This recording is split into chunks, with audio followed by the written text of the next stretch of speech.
chapter 88, liberation and material opulence. King Parīkṣit, being already liberated as a great devotee of Kṛṣna, was asking various questions from Śukadeva Gosvāmī to clarify the whole matter. In the previous chapter, King Parīkṣit's question was, what is the ultimate goal of the Vedas? And Śukadeva Gosvāmī explained to him for the ultimate goal of Vedas, taking authoritative description beginning from Sanandana down to Nārāyaṇa Ṛṣi and Nārada, disciplic succession to Vyāsadeva and then to Śukadeva Gosvāmī himself. Conclusion arrived as devotional service or Bhakti is the ultimate goal of the Vedas. Now a neophyte devotee may question if the ultimate goal of life or the conclusion of the Vedas is to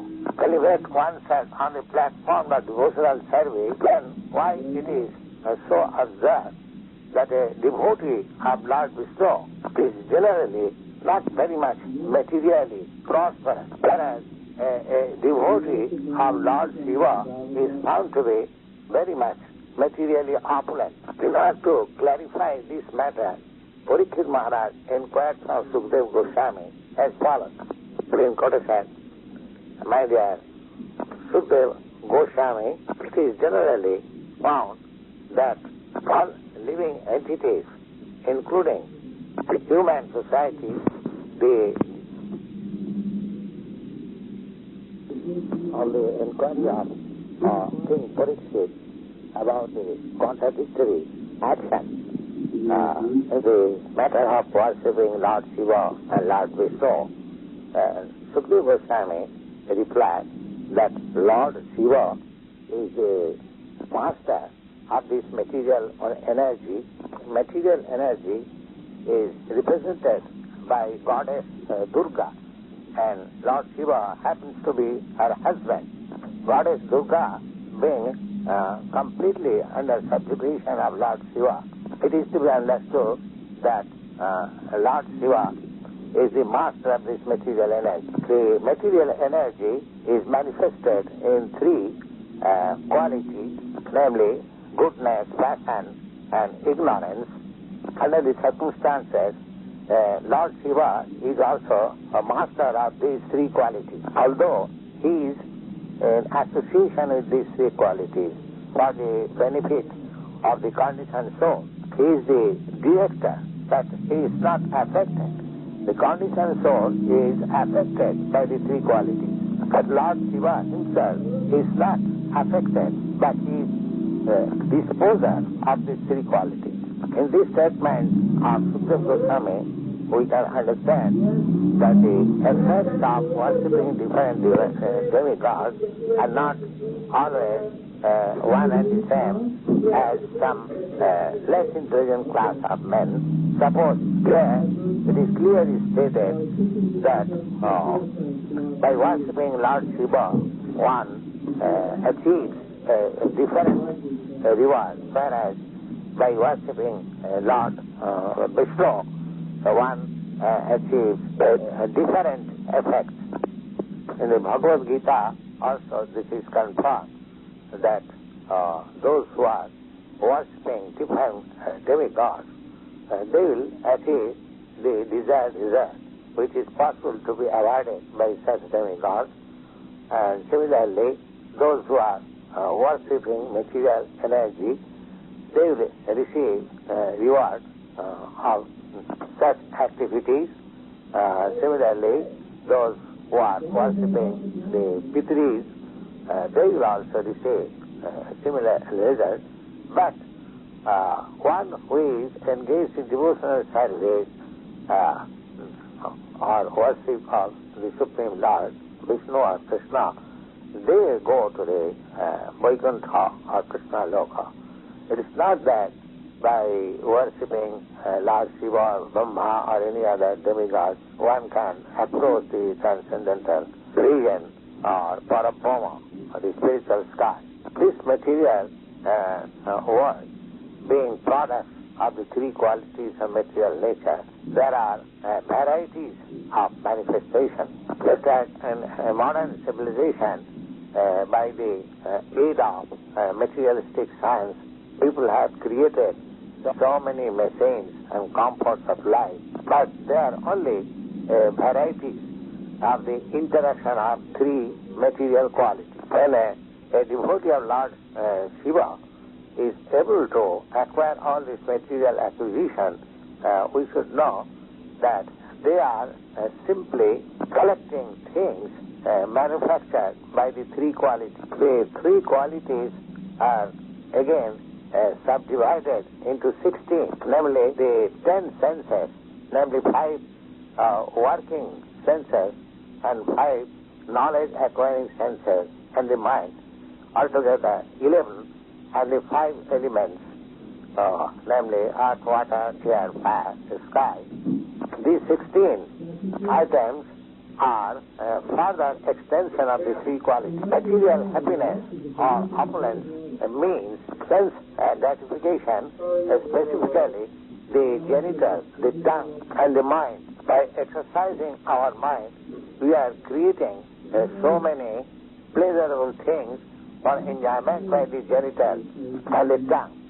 When I think of an opulent person who is in this material world, we estimate the value in terms of his exercise of the genital and the tongue. Or in other words, how one is able to utilize his sexual capacities and how one is able to eat nice, palatable dishes according to one's fastidiousness. Material advancement of civilization means that they are creating by mental concoction so many things just to become happy based on these two principles, namely pleasurable things for the genital and pleasurable things for the tongue. Therefore the question of King Parīkṣit to Śukadeva Gosvāmī, why the devotees or worshippers of Lord Śiva are so opulent. They are so-called opulent by the material quality. Actually, such advanced civilization is the cause of entanglement in material existence. Actually, they are not advancement, they are degradation. Therefore, the conclusion is that because Lord Shiva is the master of the three qualities, so things manufactured by the interaction of these three qualities for satisfaction of senses are given to the devotee. The Bhagavad Gita we get instruction from Lord Kṛṣna that one has to transcend the qualitative existence. Nistraygunna bhavarjuna. Nistraygunna, transcendental to the three qualities. That is the mission of human life. Without being nistraygunna, nobody can get free from material entanglement. In other words, favors received from Lord Shiva are not actually beneficial to the conditioned soul, although apparently such environment seems to be materially opulent. That's why Śukadeva Gosvāmī continued to say, within quotation, the Supreme Personality Godhead, Hari, is, however, transcendental, the three qualities of material nature. Or in other words, as it is stated in the Bhagavad Gita, that anyone who surrenders unto him surpasses the control of the three qualities of material nature. When Hari, a devotee, is transcendental to the control of the three material qualities, what to speak of him? It is stated therefore in the Srimad Bhagavatam that Hari or Kṛṣna is the original Supreme Personality. There are two kinds of prakriti or nature or potency, namely the internal potency and the external potency, and Kṛṣna is overlord of all these prakriti or potencies. He is a Sadbhadrik, or the overseer of all the actions of internal potency and external potency. Not only that, he is described as Upadrashta, or the supreme advisor. Being the supreme advisor, he is above all demigods, who follows the direction of the supreme advisor. As such, if one directly follows the instruction of the Supreme Lord, as it is inculcated in the Bhagavad Gita or Srimad Bhagavatam, then naturally the follower of such instruction gradually becomes nirguna, or above the interaction of the material quality.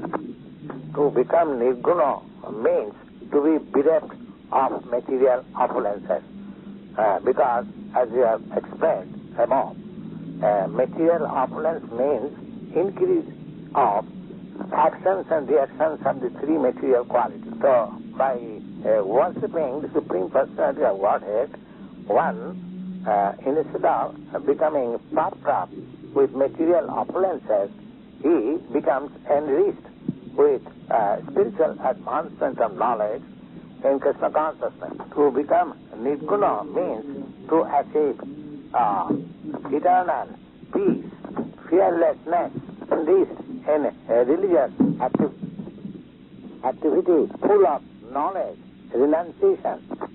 All these are symptoms of becoming nirguna, or free from the contamination of material quality. Next verse, Śukadeva Gosvāmī, this connection cited the instance of history about Parīkṣit Mahārāja's grandfather, King Yudhishthira.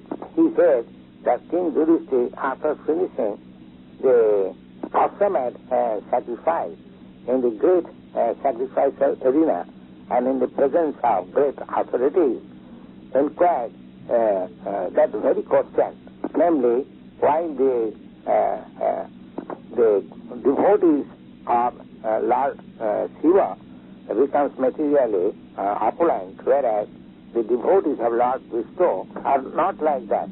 Śukadeva Gosvāmī specifically said that your grandfather, so that he would be encouraged that Kṛṣna had some family relation with their family, and his grandfathers were very much intimately connected with the Supreme Personality of Godhead.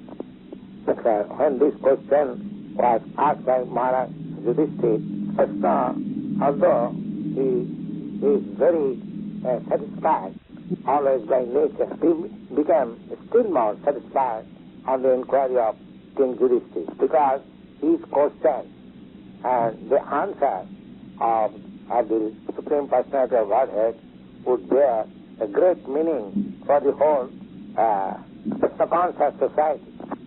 Whenever Lord Kṛṣna speaks something to his specified devotee, it is not only meant for the devotee, but it is meant for the whole human society. That instruction of the Supreme Personality of Godhead is equally important to the demigod, headed by Lord Brahma, Lord Shiva, and others. The Supreme Personality of Godhead descends within this world for such a beneficial work for all living entities. Anyone who does not take advantage of the instruction of the Supreme Personality of Godhead is certainly very much unfortunate. So Lord Kṛṣna answered the question of Maharaj Yudhishthira as follows. Anyone who is favored by me, and I take special care for such devotee, the first business and dealing with him is that I take away the riches of such devotee. In this way, when the devotee becomes penniless pauper or put into comparatively poverty-stricken position, at that time his relatives and family members do not take any more interest in him, and in most cases they give up their connection. The devotee becomes doubly unhappy. First of all, he becomes unhappy on account of his riches being taken away by Kṛṣna, and another unhappiness is that on account of his poverty-stricken position, his relatives also desert from his connection. We should have a note in this connection that the devotee fallen into miserable condition in such a way is not due to his past impious activity, known as karma fall. This poverty-stricken position of the devotee is a creation of the personality of Godhead. Similarly, a devotee, when he becomes materially opulent, that is also not due to his pious activity. In both the cases, either the devotee becomes poorer or the devotee becomes richer. The arrangement is made by the Supreme Personality of Godhead. This arrangement is specially made by Kṛṣṇa for his devotee just to make him completely dependent upon him, or being freed from all material obligations. He can concentrate his energy, mind, body, everything for the service of the Lord, and that is a pure devotional service. In the Nārāyaṇa Ṛṣi, it is explained therefore, sarvopadhi vinirmuktam. Sarvopadhi vinirmuktam means being freed from all designations. So long one works for the family, for the society, for the community, for the nation, or for the humanity, they are all work in designation. I belong to this society, I belong to this community, I belong to this nation, or I belong to this species of life. They are all different designations only. So by the grace of the Lord, when a devotee becomes free from all these designations, his devotional service is actually naiskarma. Jnanis are very much attracted by this position of naiskarma, which means that your action will have no more any effect. So the devotee's action being free from effect, it is not under the category of karma phala or fruitive activities, as it is explained before in the words of personified Vedas, that unhappiness and distress of a devotee is produced by the personality of Godhead for the devotee, and the devotee therefore does not care whether he is in happiness or he is in distress. He goes on with his duties of executing devotional service. The idea is that although he seems to be under the action and reaction of fruitive activities, he is freed from such resultant action of designation.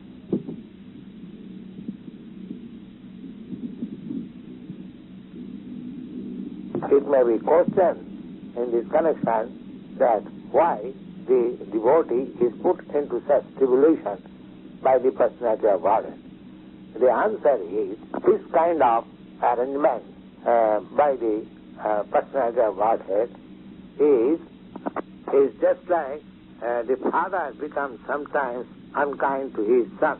The devotee being a surrendered soul and taken charge by the Supreme Lord, whenever he puts him in any condition of life, distress or happiness, it is to be understood that there is a big plan behind this arrangement made by the personality of Godhead.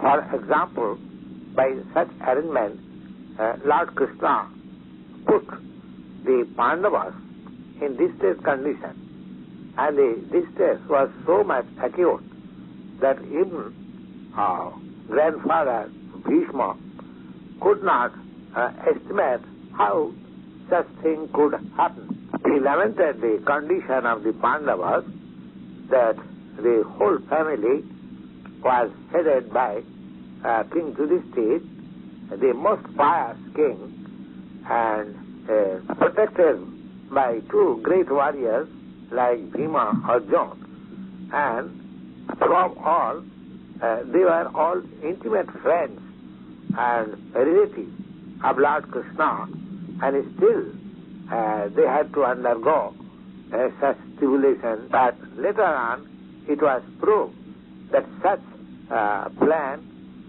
was made by the Supreme Personality of Kṛṣṇa to execute his great mission, namely annihilating these miscreants and protecting the devotees. In this connection, a question may be raised that if the devotee is also subjected to different kinds of conditions, happiness or distress by the arrangement of the personality of Godhead, and if a common man is put into such condition as a resultant action of his past deeds, then what is the difference? In which way the devotee is better than the ordinary karmi? The answer is that they are not one and the same. But the karmi is, in whatever condition of life he may be, it continues birth after birth, because the seed of karma or fruitive activity is there, and it fructifies whenever there is opportunity. That means, in the law of karma, a common man is perpetually entangled in the repeated birth and death, whereas the devotee's distress and happiness, not being under the laws of karma, is temporary arrangement by the Supreme Lord without any entanglement by the devotee. Such arrangement is made by the Lord to serve a temporary purpose only. For a karmi, when he acts something auspicious, he is elevated to the heavenly planets, and if he acts impiously, he is put into the hellish condition of life. But a devotee, either he acts in so-called pious or impious position, he is neither elevated or degraded, but he is transferred to the spiritual kingdom. Therefore, a devotee's happiness and distress and a karmi's happiness and distress are not on the same level. This fact is corroborated by the speech of Jamaraj to his servant in connection with liberation of Ajami. He advised to his followers that persons who had never uttered the holy name of the Lord, neither he has ever remembered the form, quality, pastimes of the Lord, such persons should be approached by the words of Jamaraj. Jamaraj also advised that for the devotees, they should never approach. On the contrary, if they meet sometime a devotee, they should offer their respectful obeisances. So, there is no question of devotees being promoted or degraded within this material world, as there is gulf of difference between the punishment awarded by the mother and the punishment by an enemy. Similarly, a devotee's distress condition is not the same as the distress condition of a common karmi. Here, another question may be raised that God is all-powerful, why he should try to reform his devotee, putting him into distress condition of life? The answer is that when the Supreme Personality of Godhead puts his devotee in such distress condition of life, it is not without purpose. Sometimes the purpose is that in such distress condition, a devotee's feeling and attachment for Kṛṣṇa becomes magnified. The evidence is Kunti. When Kṛṣṇa was leaving the capital of the Pandavas for his home, and when he was taking permission from Kunti Devi for going back to home, Kunti Devi said, "Dear Kṛṣṇa, in our distress condition, you are always present with us.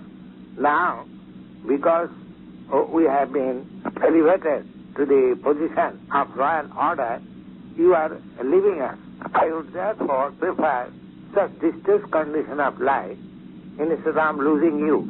So, in the distress condition of a devotee, his devotional activities become accelerated. Therefore, the Lord, to show a special favor to the devotee, he puts him sometimes in the distress condition. Besides that, as it is stated that the sweetness of happiness is sweet to those who have tasted the bitterness of it. The Supreme Lord descends on this material world just to protect his devotees from distress condition. In other words, if a devotee is not into distress condition, the Lord would not have come down. So far, is killing the demons or the miscreants. He can do it easily by various energies. Just like many asuras are killed by his external energy, goddess Durga. So he does not require to come down to kill such demons, but he has to come down when his devotee is in distress condition. Just like Lord Viṣṇu there appeared not for killing Hiranyakashipu, but to see Prahlād and to give him blessing. In other words, because Prahlād Maharaj was put into so much distress condition, the Lord appeared. Besides that, there is another analogy. Just like after dense dark night, when there is sun rising in the morning, it is very pleasant. When there is scorching heat, cold water is very pleasant. Or when there is suffocating winter, hot water is very pleasant. Similarly, when a devotee, after distress condition of this material world, realizes the spiritual happiness awarded by the Lord, position becomes still more pleasant and enjoyable. Next part, the Lord continued to say, in quotation, my devotee, when he is bereft of all material riches and deserted by his relatives, friends and family members, at that time, because he has nobody to look after him, he completely takes shelter of the lotus feet of the Lord. Srila Narasimha Thakur has sung in this connection, my dear Lord Kṛṣṇa, the son of Nanda Maharaj, you are now standing before me along with Srimati Radharani, the daughter of King Vṛṣṇu. So, I am sending unto you, please accept me. Please do not kick me away, because I have no other shelter than yourself. Next paragraph. When a devotee is thus put into so-called miserable condition, being bereft of riches and family, first of all, he tries again to revive his original position of material opulence, but again and again he tries, and again Kṛṣṇa takes all his resources. Thus, at the end, he becomes disappointed in his material activities. Practically, in the stage of frustration from all endeavors, one can fully surrender unto the Supreme Personality of Godhead. Such devotees are advised by the Lord from within that he may associate with devotees, and by associating with the devotees, naturally he becomes inclined to render service to the Personality of Godhead, and immediately he gets all facilities from the side of the Lord for advancing in his mode of Kṛṣṇa consciousness. The non-devotees are very careful about their material condition of life. Generally, such non-devotees do not therefore come to worship the Supreme Personality of Godhead, but they prefer to worship Lord Śiva or any other demigod for immediate material profit. In the Bhagavad Gita, it is said therefore, Kankantang karmanang siddhim jajante yodevata. It means that the karmis, in order to achieve success within this material world, go to worship different kinds of demigods. In another place, it is also stated by Lord Kṛṣṇa that those who go to worship other demigods, their intelligence is not pure. The devotees of the Supreme Personality of Godhead are not therefore foolish to go to any other demigod, and on account of their strong attachment for the Supreme Personality of Godhead, without being deterred by any kind of adverse condition of life, remains firm and steady, and thus I give myself to him. Thus he is favored by myself to achieve the highest success of life. LA, tape number 39. Los Angeles, tape number 40. Kṛṣṇa, chapter 88 continues. The mercy bestowed upon tried devotees by the Supreme Personality of Godhead is described as Brahma, which means that the greatness of the mercy at that time is compared only with the all-pervasive greatness. Brahma means unlimitedly great and unlimitedly expanding. At the same time, it is stated that mercy is paramam. There is no comparison of that mercy within this material world. At the same time, suksham, very fine. That means the mercy upon the tried devotee is not only great and limitedly expansive, but it is of the finest quality, which means transcendental love between the devotee and the Lord. Such mercy is described as chin matram, completely spiritual.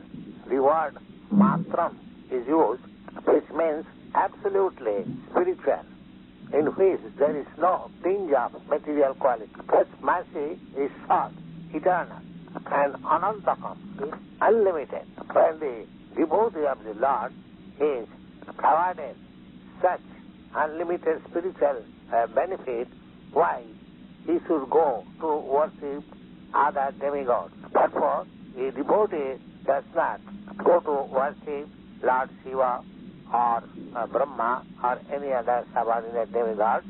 They completely devote themselves to the transcendental loving service of the Supreme Personality of Godhead.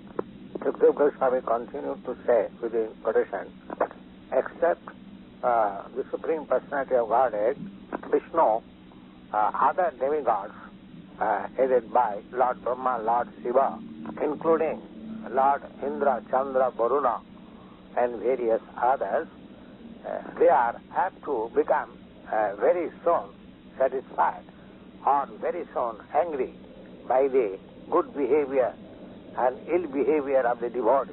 This means within this material world, any living entity, including the demigods, are conducted by the three modes of material nature, and in that way the quality of ignorance and passion are very much prominent within this material world. Therefore, the devotees who take blessings from the demigods are also infected with the material qualities, especially passion and ignorance. Lord Kṛṣṇa has therefore stated in the Bhagavad Gita that to take the blessings from the demigods is meant for the less intelligent class of man, and even though they take some benediction from such demigods, the result of such benediction is temporary. Although it is easier to get material opulence by worshipping the demigods, but the result is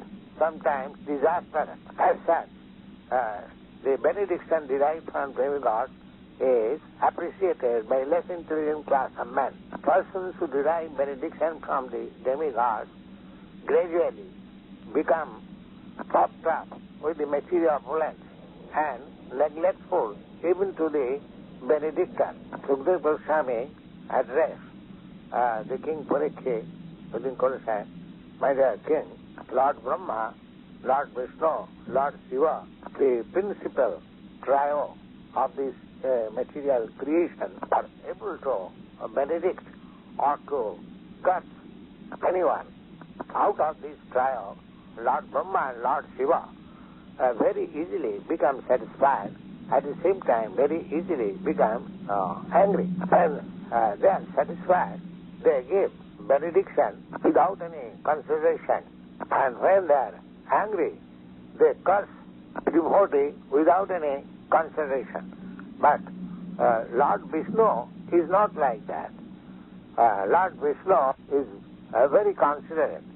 Whenever a devotee wants something from Lord Viṣṇu, he first of all considers whether such kind of benediction will be ultimately good for the devotee. But Viṣṇu never bestows any benediction which will ultimately prove disastrous to the devotee. He is, by his transcendental nature, always merciful. Therefore, before giving any benediction, he considers whether such benediction will be ultimately good for the devotee. The Supreme Personality of Godhead, being always merciful, even sometimes it appears that he has killed some demon. Such killing or apparently becoming angry upon the devotee is also auspicious for the devotee. Supreme Personality of Godhead is therefore known as all good. Whatever he does is good. So far, the benediction given by demigods like Lord Śiva, there is a historical reference generally cited by great sages, which it is understood that sometimes Lord Śiva, after giving benediction to a demon of the name Brikasur, he himself was entrapped in great dangerous position. This Brikasur was the son of Shakuni. He was searching after some benediction and was thinking of selecting out of the trio whom he would worship and get the benediction. In the meantime, he happened to meet the great sage Nārada and consulted him to whom he should approach to achieve quick result of his austerity. He inquired out of the three deities, namely Lord Brahma, Lord Viṣṇu and Lord Śiva, who is very quickly satisfied. Nārada, however, could understand the plan of the demon, and he advised him that you better worship Lord Śiva, and then quickly you will get the desired result. The reason is Lord Śiva is very quickly satisfied, and at the same time he becomes very quickly dissatisfied also. So you try to satisfy Lord Śiva. Nārada also gave instances that demons like Ravana and Manasur were enriched by great opulences simply by satisfying Lord Śiva, offering some prayer. The great sage Nārada was aware of the nature of the demon Brikasur. Therefore, he did not advise him to approach Viṣṇu or Lord Brahma, as it will appear from the next verse that Brikasur was existing in the modes of material nature of ignorance. Such person cannot stick to the worship of Viṣṇu. So after receiving instruction from Nārada, the demon Brikasur went to Kedarnath. This Kedarnath pilgrimage is still existing near Kashmir. It is almost always covered by snow, but in some part of the year, during the month of July, there is some facility to see the deity, and devotees go there to offer their respects. This place of pilgrimage known as Kedarnath is the place for the devotees of the Lord Śiva. According to Vedic principle, when something is offered to the deities for eating, it is offered to the fire. Therefore, fire sacrifice is necessary in all sorts of ceremonies. It is specially stated in the Shastras that gods are to be offered something for eating through the fire. So, this demon Brikasur went to Kedarnath and ignited fire for making sacrifice to to please Lord Shiva. After igniting fire there, in the name of Shiva, he began to offer his own flesh, cutting from the body, just to please Lord Shiva. Here is an instance of worshipping in the modes of ignorance. In the Bhagavad Gita, there are different types of sacrifices. Some of the sacrifices are in the modes of goodness, some of the sacrifices are in the modes of passion, and some of them are in the modes of ignorance. There are different kinds of tapasas and worships because there are different kinds of people within this world. But the ultimate tapasya for Kṛṣna consciousness is the topmost yoga, topmost sacrifice, as there confirmed in the Bhagavad Gita. Topmost yoga is to think of Lord Kṛṣna always within the heart, and the topmost sacrifice is performing the Sankirtan Yagga. In the Bhagavad Gita, it is stated that the worshippers of the demigod are less intelligent or lost of their intelligence. This instance of Parīkṣit, as it will be revealed in the following chapters, that his ultimate goal to satisfy Lord Shiva was most third-class materialistic objective. Such objective, temporary and without any real benefit, still the asuras or the persons in the modes of ignorance will accept such kind of benediction from the demigods. And in complete contrast with this sacrifice in the modes of ignorance, there is Archan Vidhi of Lord Viṣṇu, or the worshipping process for Lord Viṣṇu or Kṛṣna is very simple. Lord Kṛṣna says in the Bhagavad Gita that he accepts from his devotee even a little fruit, little flower, little water, which can be gathered by any person who are rich. Of course, those who are rich, they are not expected to offer a little water or little piece of fruit or little piece of a leaf to the Lord. A rich man should offer according to his position. But the Lord wants the lowest possible things if the devotee happens to be a very poor man. Anyway, the worship of Lord Viṣṇu or Kṛṣna is very simple and can be executed by any man within this world. But in the worship in the modes of ignorance, as it is executed by the Parīkṣit, is not only very difficult and painful, but also they are useless waste of time. Therefore, Bhagavad Gita says that the worshippers of the demigods are lost of intelligence, because the process of worship is very, very difficult.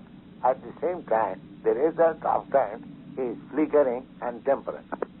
The Parīkṣit continued his sacrifice for 6 days.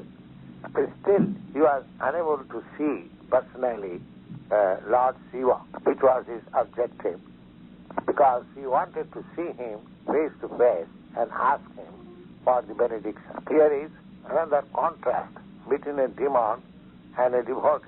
A devotee is confident that whatever he is offering to the deity in full devotional service is being accepted by the Lord. But a demon wants to see face to face his worshipable deity so that he can directly take the benediction. Devotee, however, does not worship Viṣṇu, Lord Kṛṣna, for any benediction. Therefore, devotee is called akama, and a non-devotee is called sarvakama, or wanting everything. On the 7th day, the demon Parīkṣit decided that he should offer his head, cutting off from the body to satisfy Lord Shiva. Thus he took bath in the nearby lake and without drying the body and the hair, he kept himself wet and wanted to cut off his head, for which he prepared himself. According to Vedic system, an animal which is to be offered as sacrifice has to be bathed first, and while the animal is wet, he is sacrificed. When the demon was thus prepared to cut off his head, Lord Shiva became very much compassionate. This compassion is however a symptom of the quality of goodness. Lord Shiva is called Trilanga. Therefore, his manifestation of the nature of compassion is the sign of the quality of goodness. This compassion is, however, present in every living entity. Compassion of Lord Shiva was aroused not because the demon was offering a bodily flesh to the sacrificial fire, but it is quite natural. We also, common man, if we see somebody is prepared to commit suicide, it is the duty even of a common man to try to save him. That is automatically done. There is no need of appealing to a person. Therefore, when Lord Shiva appeared from the fire and to check him from such kind of suicidal policy, it was not very much favorable the demon. The demon was, however, saved from committing suicide by the touch of Lord Shiva, and his injuries on the body immediately became cured, and his body became as it was before. Then Lord Shiva began to address the demon, my dear Brikasu, you do not require to cut off your head. You can ask from me any benediction, whatever you like. I shall fulfill your desire. I do not know why did you prepare yourself to cut off your head to satisfy me. I become satisfied even by offering of a little water. Actually, according to Vedic process, the Shivalinga in the temple, or the form of Lord Shiva in the temple, is worshipped simply by offering Ganges water, because it is said that Lord Shiva is very much satisfied when Ganges water is poured upon his head. Generally, devotees, they offer Ganges water and the leaves of Billa tree. This Billa tree is especially meant for offering the leaves to Lord Shiva and Goddess Durga. The fruit of this tree also offered to Lord Shiva. Lord Shiva therefore assured him that he is satisfied with the simple process of worship. Why he so much anxious to cut off his head, and why he was taking so much pain by cutting his body into pieces and offering in the fire. There was no need of such severe type of penances. Anyway, out of compassion and sympathy, Lord Shiva was prepared to give him any benediction he liked. That was when the demon was offered by Lord Shiva such facility, he asked some benediction which is very, very fearful and abominable to be asked from Lord Shiva. This demon was very, very sinful, and such a sinful person do not know what sort of benediction has to be asked from the deity. He asked the favor of Lord Shiva to be benedicted by the power that as soon as he would touch anyone's head, immediately the man's head will fall down or will be cracked and the man will die. The demons are therefore described in the Bhagavad Gita as duskritina. It means miscreants. Priti means very meritorious, but added with dus, abominable. So these duskritas are the miscreants. Instead of surrendering unto the Supreme Personality of Godhead, worship different kinds of demigods to derive some material benefit which are abominable. Sometimes such demons, material scientists, also discover some leather weapon for killing. They cannot show the power of their merit for discovering something which can save the man from death, but they can discover some weapon which can accelerate the process of death. So this demon could have asked from Lord Śiva, because Shiva is also powerful to give any benediction.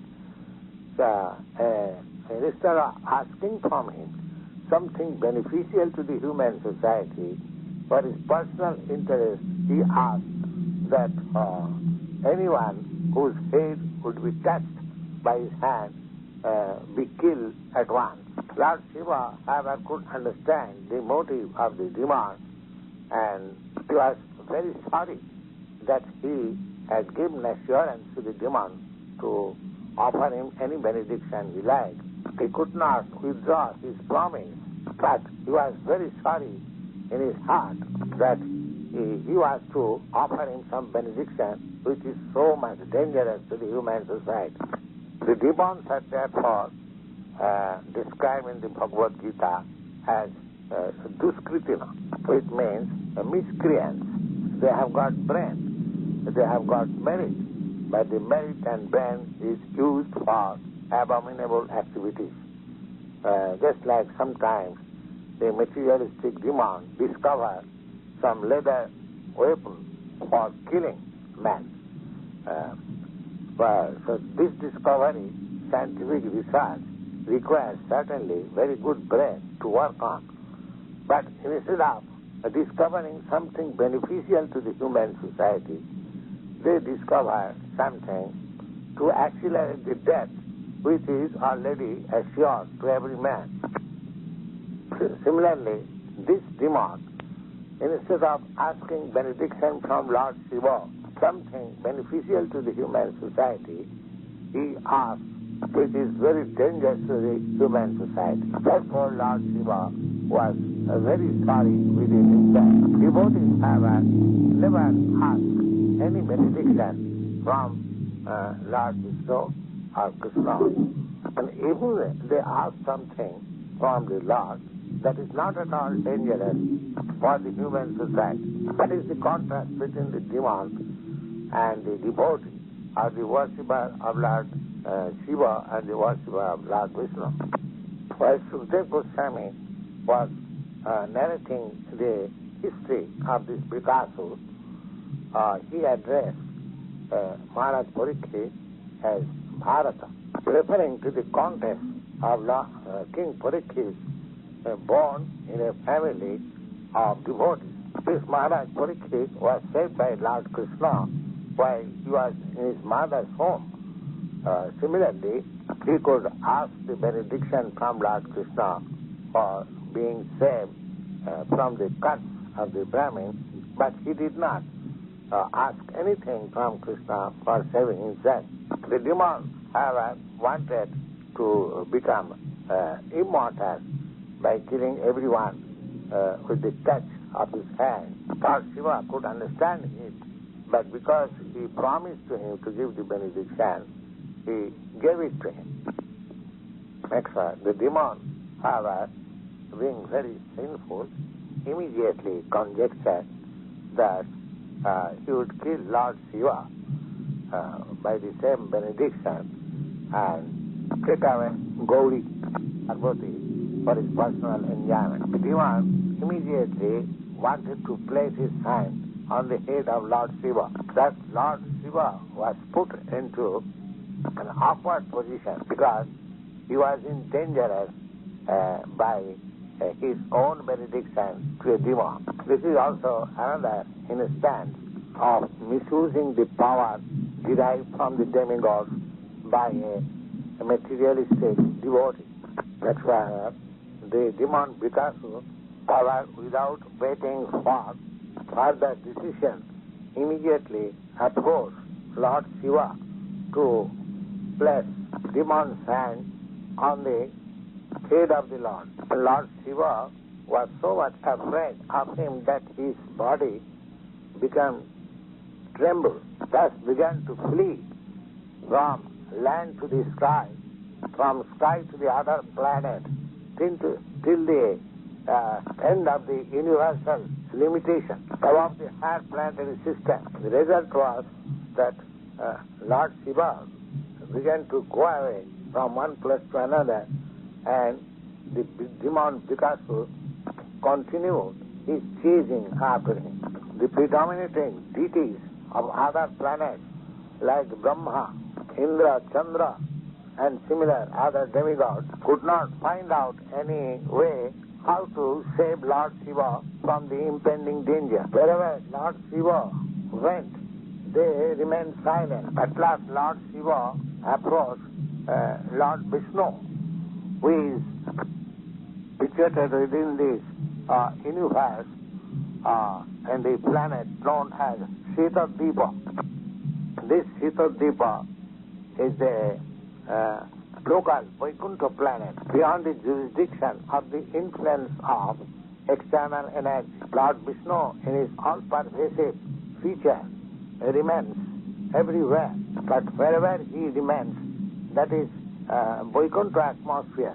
Just like in the Bhagavad Gita, it is stated that the Lord remains within the heart of all living entities. As such, the Lord remains within the heart of many low-grade living entities, but that does not mean he remains in that low-grade condition. Wherever he remains, that is transformed into Vaikuntha. So the planet known as Śukadeva within this universe is also Vaikuntha Loka. It is said in the Shastras that residential quarter within the forest is in the mode of goodness. Residential quarters in big cities, towns and villages are in the modes of passion, and residential quarters in an atmosphere of four sinful activities wherein indulgence of illicit sex, intoxicants, meat eating and gamblings predominate. Such places are in the modes of ignorance. But residential quarters in the temple of the Supreme Lord, Viṣṇu temple, is Vaikuntha.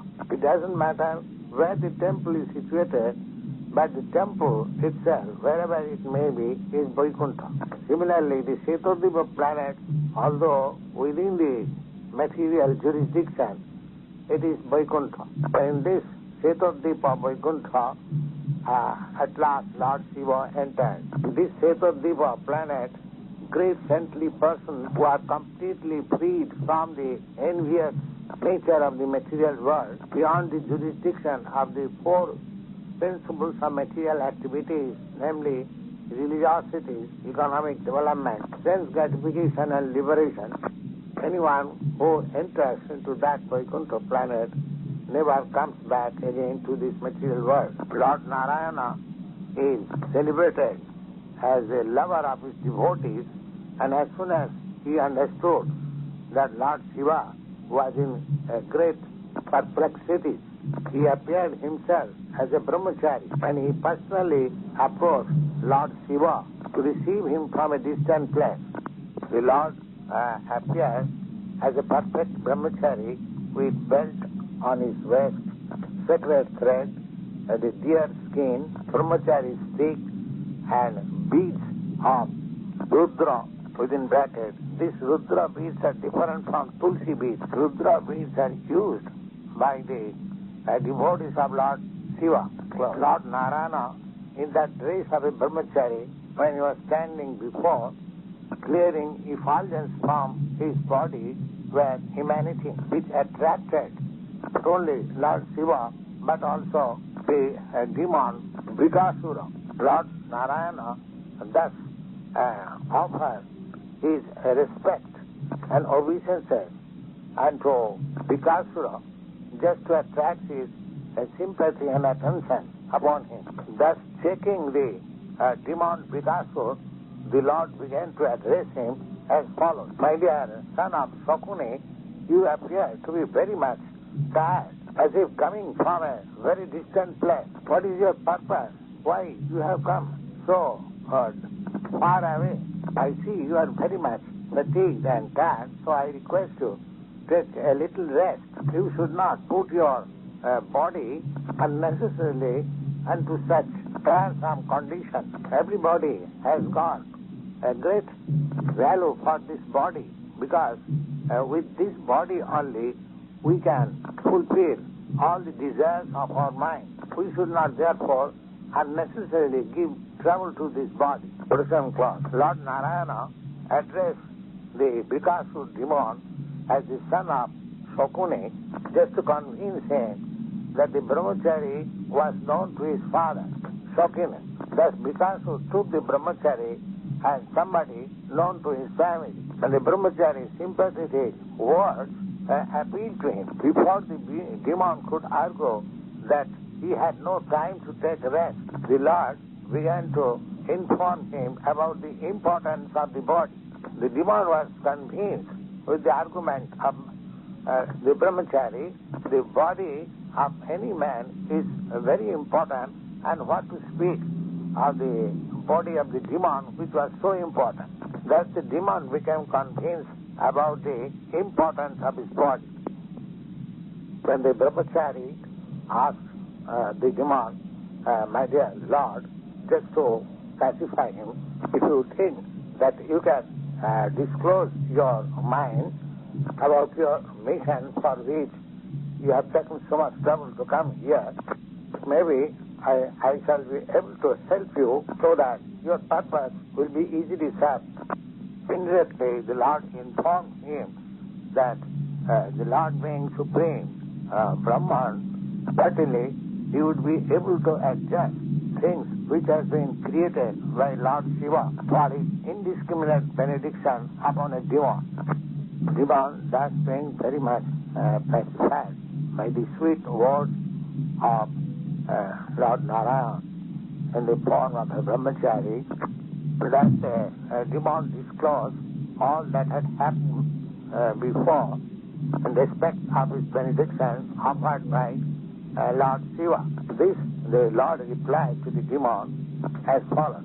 If Lord Śiva has given you such a benediction, then at least for myself I cannot believe that it is a truth. So far I know that Lord Śiva is not in sane condition of his mind. Since there was a quarrel between his father-in-law, Dukha, he has been cursed to become a pisach, within brackets ghost. Thus he has become the leader of the ghosts and hobgoblins. Therefore I cannot put any faith in his words. My dear king of the demons, but if you have still any faith on the words of Lord Śiva, then why don't you make an experiment by keeping your hand on your head? If it have proves false, then you can immediately kill this liar, Lord Śiva, so that in future he will not dare not giving false benediction. The demon Vikasur, in this way, by the sweet words and expansion of a superior illusion, the demon became bewildered, and he actually forgot the power of Lord Śiva and his benediction, and thus he very easily put his hand on his own head. And as soon as he placed his hand on his own head, it appeared that the head became cracked as if by the thunderstruck, and the demon immediately died. On this, the demigods from the heaven began to shower flowers on Lord Nārāyaṇa, praising him with all glories and all kinds of thanksgiving and obeisances are offered to the Lord. On the death of Vikasur, all the denizens in the higher planetary system, namely the demigods, the Pitris, the Gandharvas, the inhabitants of Janaloka, began to shower the flowers on the personality of Godhead. Thus, Lord Viṣṇu, in the form of a brahmachari, saved the whole situation, and Lord Śiva became released from the impending danger. Then Lord Nārāyaṇa informed Lord Śiva that this sinful demon is killed by the result of his sinful activities. His sinful activities was a special strength on his offense that he wanted to make experiments on his master, Lord Śiva. Lord Nārāyaṇa then addressed Lord Śiva, my dear Lord, a person who commits offense on great souls cannot exist. He becomes vanquished by his own sinful activities. And what to speak of this demon who has committed so much offensive acts against you. Thus, anyone who hears about this liberation of Lord Śiva from being killed by the demon, by the grace of the Supreme Personality of Godhead, Nārāyaṇa, who is transcendental all material qualities. Anyone who hears this history, faith and devotion, becomes liberated from this material entanglement as well as from the clique of his enemies. Thus ends the Bhakti-Vedanta purpose of 88th chapter, Kṛṣṇa, Deliverance of Lord Śiva.